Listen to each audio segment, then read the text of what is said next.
ఈ ఈ case withdraw చేసుకోవడం కోసం జరిగిన డ్రామా కాబట్టి వాళ్ళు ఇప్పుడిప్పుడే దాని నుంచి ఆ డ్రామా నుంచి చేరుతున్నారు. కారణం ఏంటంటే దీని వెనక పెద్దల హస్తం ఉంది కాబట్టి వాళ్ళు ఏం చేస్తారో అనేటువంటిది బయటికి చెప్పలేని పరిస్థితి. నాకు కూడా కొన్ని ఫ్యాక్ట్స్ గత 3-4 రోజుల నుంచి తెలుస్తా ఉన్నాయి. అంతకుముందు ఈ అంశాలు కూడా చెప్పలేదు. అక్కడ ముంబైలో కేసు పెట్టిన విషయం, అక్కడ ఇది జరుగుతుందని, లేకపోతే పోలీసు అధికారులు బెదిరించారు. దీనికి కారణం ఏంటంటే వాళ్ళ ఫ్యామిలీ మెంబర్స్ అంత డ్రామాలో ఉంచడం జరిగింది. అందువల్ల భయపడిపోయి వాళ్ళకి రక్షణ లేదు కాబట్టి ఎక్కడ మరి అక్కడ పోలీస్ అధికారులు, ఇక్కడ పోలీస్ అధికారుల పాత్ర, అక్కడ పొలిటీషియన్స్, ఇక్కడ పొలిటీషియన్స్ పాత్ర కూడా ఉంది కాబట్టి వాళ్ళు తీసుకొచ్చే క్రమంలో ఎవరెవరు ఫోన్ కాంటాక్ట్ చేశారనేది వాళ్ళు కొంత చెప్పారు, ఇప్పుడు సమాచారం చెప్పారు. దాన్ని బట్టి ఏంటంటే ఇక్కడ రెగ్యులర్ గా ఇక్కడ ఉన్నటువంటి సిపి, అక్కడ ఉన్నటువంటి సిపి వీళ్ళు టచ్ లో ఉండి వాళ్ళు ఎక్కడెక్కడ ఉన్నారు, ఎక్కడ దాకా నిలిచారు, ఇవన్నీ వాళ్ళ వెహికల్స్ లో వచ్చేటప్పుడు వాళ్ళ కన్వర్జేషన్స్ వాళ్ళన్నీ నోట్ చేసుకోవడం జరిగింది. కాబట్టి ఏంటంటే ఇప్పుడే వాళ్ళు బయటకు వచ్చారు. బయటకు వచ్చిన వెంటనే నేను వాళ్ళకి అడ్వైజ్ చేసి ఆంధ్ర తీసుకొచ్చి ఇక్కడ మూవ్ చేయడం జరిగింది. ఒకటేంటంటే 2 అంశాలండి. ఇప్పుడు న్యాయవాద వృత్తిలో 2.5 దశాబ్దాలకు ఉన్నాం. ఏ కేసులో ఏం చేయాలనేది స్పష్టమైన అవగాహన. ఒక అంశం ఏంటంటే ఒక ప్రాసెస్ నడుస్తూ ఉంది, క్రిమినల్ ప్రాసెస్. అన్ని లీగల్ ఇక్కడ డిబేట్ లో మనం సెటిల్ లేదు. అక్కడ స్టేట్మెంట్స్ రికార్డ్ అవుతుంది. స్టేట్మెంట్ రికార్డ్ అయిన తర్వాత 2 పద్ధతులు ఉంటాయి. ఒకటి క్రిమినల్ ప్రాసిక్యూషన్ ఉంటుంది, రెండోది డిపార్ట్మెంటల్ ఎంక్వైరీ ఉంటుంది. ఒకవేళ criminal prosecution departmental enquiry simultaneous గా మూవ్ అయితే డిపార్ట్మెంటల్ ఎంక్వైరీలో వాళ్ళు చేసిన తప్పులు తేలితే వాళ్ళ ఐపీఎస్ రద్దు అవుతుంది. ఒకటి. రెండోది క్రిమినల్ ప్రాసిక్యూషన్ లో ఇప్పుడు క్లోజర్ రిపోర్ట్ ఫైల్ అయిన తర్వాత ఆల్రెడీ వాళ్ళు ముద్దాయిగా ఒక కేసులో ఉంటారు కాబట్టి ఇప్పుడు వీళ్ళకి జరిగిన డ్యామేజెస్ కి సివిల్ యాక్షన్ కూడా ఉంటుంది. కాబట్టి ఇవన్నీ ఏంటంటే డిబేట్ లో చర్చించలేము మేము. Legal steps. రెండోది క్లయింట్ కి ధైర్యం ఉండాలి, వాళ్ళకి ఆ టైం ఉండాలి. ఇవన్నీ ఇన్సిడెంటల్ ప్రాబ్లమ్స్ ఉంటాయి. కాబట్టి రైట్ అడ్వైజ్ చేయడానికి మేము సిద్ధంగా ఉన్నాం. మా లీగల్ టీం నిన్న మా జూనియర్స్, మా ఫ్రెండ్స్ మొత్తం 10 మంది వాళ్ళకి పద్ధతిగా రాత్రి 1 గంట వరకు సర్వ్ చేయాల్సి వచ్చింది. మేము జనరల్గా ఏంటంటే నేను ఆఫీస్ దాటి బయటికి వెళ్ళను, నా ప్రాక్టీస్ పరిస్థితి అది ఇక్కడ. అయినప్పటికీ వర్కింగ్ డే అయినప్పటికీ నిన్న 1 గంట వరకు వాళ్ళ సర్వీసులోనే ఉండి ఏదో ఫీజు వస్తుందని కాదు, ఒక న్యాయం కోసం నిలబడాలని. ఇట్లాంటి కేసుల్లోనే కొన్ని మనం న్యాయం కోసం నిలబడకపోతే మనం చేసే వృత్తికి కూడా మనం న్యాయం చేసినట్టు కాదు. ఖచ్చితంగా బాధితులకు న్యాయం జరుగుతుంది, నష్టపరిహారం అడగటం జరుగుతుంది, క్రిమినల్ యాక్షన్ ఉంటుంది, డిపార్ట్మెంటల్ యాక్షన్ ఉంటుంది. రెండోది ఒకవేళ ఆ విధంగా చేయడానికి ముందుకు రాని పక్షంలో వాళ్ళ మీద కూడా యాక్షన్ తీసుకోవడానికి సిద్ధం.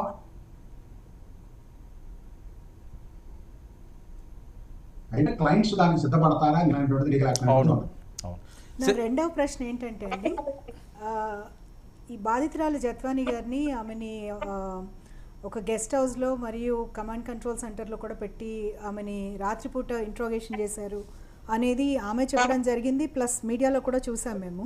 ఇది ఎంతవరకు నిజం, ఏ టైం ఫ్రేమ్ లో ఇది జరిగింది?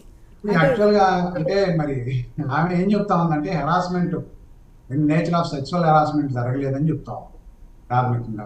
మరి ఇంకా డ్రామాలో ఉండి భయంలో ఉందా, లేకపోతే జరగలేదా? అలాంటివి జరగలేదు, కానీ మానసికంగా హింసించారు. అదేవిధంగా కొంత ఫిజికల్ గా అక్కడ నుంచి బయలుదేరేటప్పుడు ఇలాంటప్పుడు వెహికల్స్ లో వాళ్ళని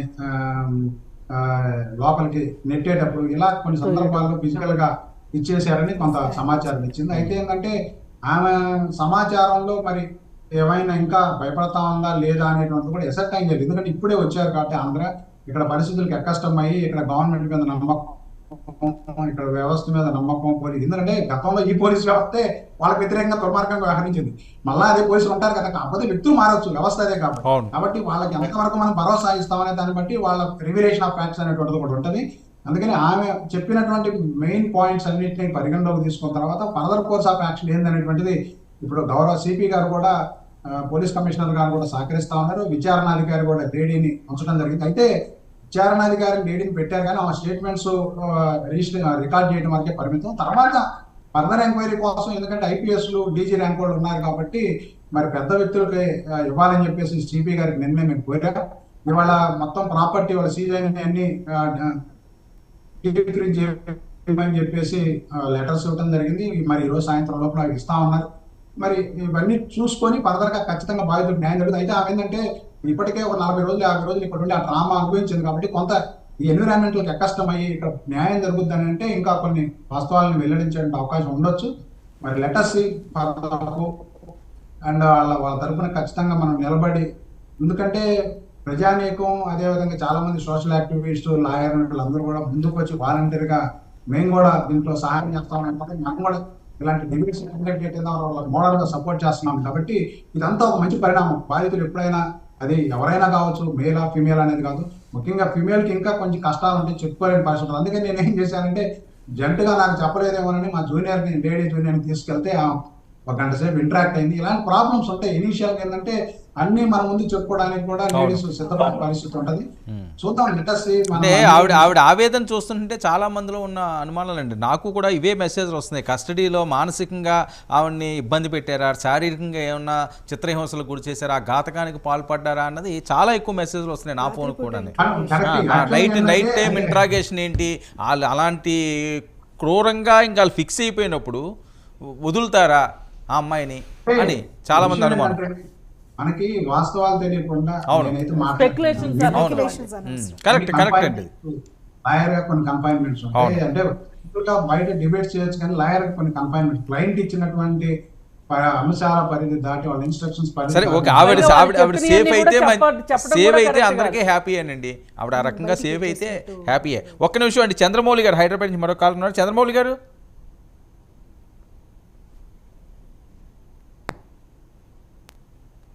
చంద్రమౌళి గారు మాట్లాడండి. సార్ వర్మ గారు నమస్కారం అండి. నమస్తే అండి మాట్లాడండి. మీకు ఫస్ట్ గా ధన్యవాదాలండి, ఈ డిబేట్ ని మీరు కంటిన్యూ చేస్తున్నందుకు. ప్యానల్ పెద్దలందరికీ నమస్కారం అండి. యాక్చువల్ గా నా డౌట్ ఏంటంటే, ఇప్పుడు కొన్ని మీడియా సంస్థల్లో లైక్ సాక్షి, అదర్ ఛానల్స్ కొన్నిట్లో అమ్మాయికి వ్యతిరేకంగా ట్రోల్ చేస్తున్నారు. సో ఆ ట్రోల్ చేసే వాళ్ళ మీద ఏదన్నా మనం ఇమీడియట్ గా బ్యాన్ చేయడానికి ఏమన్నా చేయొచ్చా? అంటే అమ్మాయి ఎట్లాంటిదైనా అవ్వచ్చు, కానీ లేడీ కాబట్టి అలాంటివి చేయకుండా ఉంటే బాగుంటదని వాళ్ళకి ఏమైనా బ్యాన్ చేయొచ్చా, లేకపోతే ఏమైనా సుమోటోగా కేసు నమోదు చేయొచ్చా? వాళ్ళు ఇంకా లేకపోతే లెవెల్ దాటి వెళ్ళిపోతూ ఉంటారు. అవును, ఒక్క నిమిషం అండి, టెక్నికల్ ఇష్యూ ఖచ్చితంగా లాయర్ గారు చెప్తారు. లాయర్ గారు, శ్రీనివాస్ గారు. యాక్చువల్గా ఏంటంటే అండి, నిన్న కొంత ఎక్స్ప్లెనేషన్ ఇవ్వడం జరిగింది. ఏదైనా నిజంగా నేను హనీ ట్రాపులు చేస్తుంటే ఏదో కొంతమంది మాజీ మినిస్టర్ కూడా ఒక అతను బాధ్యతారహితంగా మాట్లాడారు, చాలా బాధేస్తుంది. ఏదైనా ఒక విషయాన్ని మాట్లాడేటప్పుడు మీడియా, అందులో బాధిత మహిళలు కొంచెం గొంతెత్తి మీడియా ముందుకు వచ్చి చెబుతున్నారంటేనే కొంత అర్థం చేసుకోవాలి ఎక్కడి ఏంటి అనేటువంటి. మనం యాజ్ యూజువల్ గా కామెంట్ చేసి పొలిటికల్ గా డిబేట్లు చేసినట్టు చేయలేకపోవడం. కానీ 40 కేసులు ఉన్నాయి, 50 కేసులు ఉన్నాయి, దేశం మొత్తం అది జరిగింది ఇది జరిగింది. ఆమె ఏమందంటే ఒక కేసు ఉన్నట్టు చూపించమంటారు. ఒక్క ఎఫ్ఐఆర్ చూపించండి, నా మీద ఏమైనా కేసు ఉంటే ఒక్క ఎఫ్ఐఆర్ చూపించండి.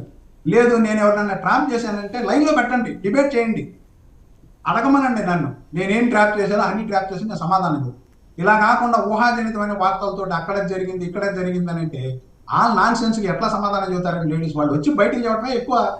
ఇట్లాంటి పరిస్థితుల్లో వాళ్ళని నువ్వు దానికి సమాధానం చెప్పు, దీనికి సమాధానం చెప్పంటే నీ దగ్గర నిజంగా డేటా ఉంటే, ఇప్పుడు పత్రికలు రాసింది, కొన్ని ఛానల్స్ డిబేట్ చేసింది, కొంతమంది విశ్లేషకులు అనే పేరుతో డిబేట్ చేస్తా ఉన్నారు. వాళ్ళ సిస్టర్స్కో, వాళ్ళ మదర్స్కో, వాళ్ళ తల్లులకో ఈ విధంగా జరిగితే అలాంటి డిబేట్ చేస్తారు అసలు? మనకి అంత మరీ నిశ్చితంగా ఎలా చేస్తారండి? మానవత్వం ఉండాలి కదండి. నువ్వు పక్కన లేదు నిజంగా తప్పుడు అనుకుందాం, అది ఇంకో కేసులో చూసుకో, నువ్వు కేసు పెట్టుకో, ఎవడగానన్నాడు, చట్టం ఉంది కదా నీకు కూడా. కానీ బాధితమైన పదే నువ్వు అట్లాంటి దానివి ఇట్లాంటి దానిని వ్యక్తిత్వం చేసి అప్పు ఎవరికి ఇచ్చాడండి? దాన్ని కట్టడి చేయగలవా అన్నది వీళ్ళ ప్రశ్న. దాన్ని కట్టడి చేయగలవా? అది ఏం జరుగుతుందో చూడండి మీరు. అలాంటి వాళ్ళకి ఏం శాస్త్ర చేస్తాం అది కూడా చూడండి. ఖచ్చితంగా శాస్త్ర జరుగుతుంది వాళ్ళకి. ఎందుకని ఆధారాలు లేకుండా ఎవడు ఆరోపణ చేయకూడదు. ఏం మీడియా సంస్థ అయితే ఏమైనా కొమ్ములు వచ్చినాయి ఏంటి? కాబట్టి నువ్వు ఒక ఆరోపణ చేస్తున్నావు. ఏది అసలు ఇక్కడ జరిగింది ఏంది, తప్పుడు కేసు పెట్టారు అని